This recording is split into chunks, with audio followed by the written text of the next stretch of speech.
हमारा continuation chart pattern है bullish rectangle pattern. Bullish rectangle एक ऐसा टेक्निकल चार्ट पैटर्न है जो बताता है कि अप ट्रेंड अभी जारी रहेगा, क्योंकि यह पैटर्न अप ट्रेंड मार्केट के दौरान ही बनता है। यह पैटर्न तब बनता है जब प्राइस स्ट्रॉन्ग मोमेंटम के साथ ऊपर जाती है और फिर प्राइस कंसिस्टेंट हाई और लो बनाते हुए एक हॉरिजॉन्टल रेंज में कुछ समय तक कंसोलिडेट होती है, जिससे एक रेक्टेंगल की शेप क्रिएट हो जाती है। इस रेक्टेंगुलर रेंज की साइकोलॉजी यह है कि जब प्राइस स्ट्रॉन्ग मोमेंटम के साथ अपसाइड जाती है और किसी एक पॉइंट पर पहुंचती है तो बायर्स और सेलर्स अनसर्टन हो जाते हैं कि अब प्राइस अपसाइड जाएगी या डाउनसाइड। इस वजह से बायर्स और सेलर्स के बीच फाइट शुरू हो जाती है। कई लोग अपने एनालिसिस के अनुसार बाइंग करते हैं और कई लोग सेलिंग करते हैं।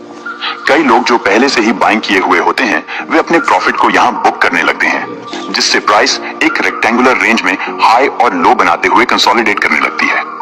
प्रो ट्रेडर्स इस स्थिति में ब्रेकआउट का वेट करते हैं। जब प्राइस इस अपर हॉरिजॉन्टल लाइन को ब्रेकआउट करती है तो वे यहां से बाइंग साइड का ट्रेड प्लान करते हैं। इसे ट्रेड करने के लिए हमें इन 5 बिंदुओं को ध्यान में रखना है। पहला है breakout with a strong bullish candle. इसमें आपको देखना है कि जब प्राइस किसी स्ट्रॉन्ग बुलिश कैंडल जैसे बुलिश पिन बार या बुलिश मरुबोजू के साथ इस रेक्टेंगल पैटर्न को अपसाइड ब्रेक करती है तो आपको वेट करना है। जब नेक्स्ट कैंडल इस कैंडल के हाई के ऊपर क्लोजिंग कर दे तो आप यहां से आप बाइंग का ट्रेड प्लान कर सकते हैं। आपको अपना first target nearest swing high तक रखना है और स्टॉप लॉस इस रेंज में रखना है।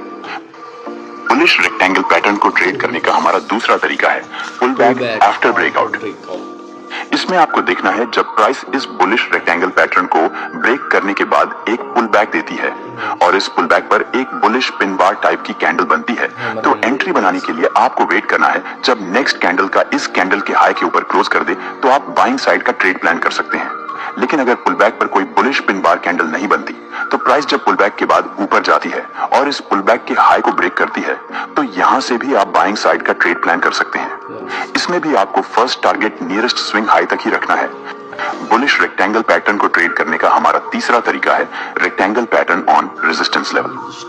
इसमें आपको देखना है कि जब प्राइस किसी रेजिस्टेंस लेवल के पास जाती है और वहां एक रेक्टेंगुलर रेंज में कंसोलिडेट करने लगती है, यानी वहां एक बुलिश रेक्टेंगल पैटर्न बन जाता है, तो आपको यह देखना है कि जब प्राइस इस रेंज को ब्रेकआउट करती है और साथ ही साथ इस रेजिस्टेंस लेवल को भी ब्रेकआउट कर देती है तब आप यहां से बाइंग का ट्रेड प्लान कर सकते हैं। जब प्राइस रेजिस्टेंस लेवल पर पहुंचती है और वहां एक रेक्टेंगुलर रेंज में कंसोलिडेट होती है तो इसका मतलब होता है कि बहुत सारे बायर्स जो यहां कहीं पे बाइंग किए हुए थे वो अपनी प्रॉफिट को बुक कर रहे हैं और बहुत सारे सेलर्स भी सेल कर रहे हैं, क्योंकि उन्हें लगता है कि प्राइस